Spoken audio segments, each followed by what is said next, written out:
হাতের অবস্থা এতটাই খারাপ যে এখন আমার এই ব্যাংকটা না ভাঙলে কোনো উপায় নেই। আজকে আমার গাড়ি ভাড়াও নাই যে আমি যাব, আর আমার মায়ের হাতের অবস্থাও খুব খারাপ। এখানে বেশি টাকা হবে না যদিও, তারপর আমি এটা এখন ভাঙবো, দেখি।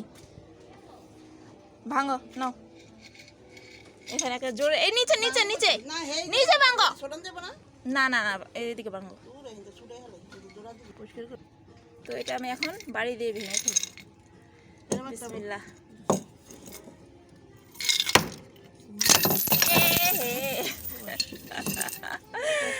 মালি হওয়ার আগে পয়সা পয়সা দিয়ে আমার বেশি টাকা নাই। দিয়ে দেখি নোটগুলি দাঁড়াও দাঁড়াও দাঁড়াও, আমি কি নিয়ে যাবো? তুমি আমাকে আর হেইটা না, এইদিকে বাইরে ভালোই তো টাকা আছে। বাই করো তো, বাই করো। আমি মনে করছি তুমি এটার ভিতরে পয়সা ফেলাইছো।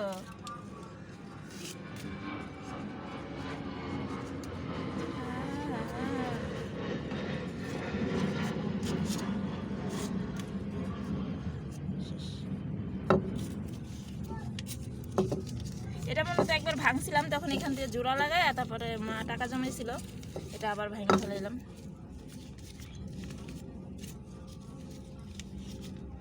পয়সাগুলো মালিহারে প্রতিদিন 1 টাকা 2 টাকা দিয়ে দিই। আমার আরে হেডা কইতেছি না, কইতেছি মালিহারে প্রতিদিন 1 টাকা 2 টাকা দিয়ে দেবো। একটা ব্যাংক আনিস দেওয়ার সময় টাকা দিও। টাকা নাই আমার কাছে।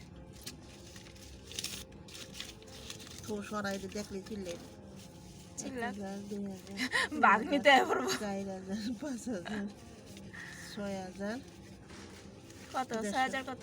150 এই প্রায় 6200 টাকার মতো হয়েছে।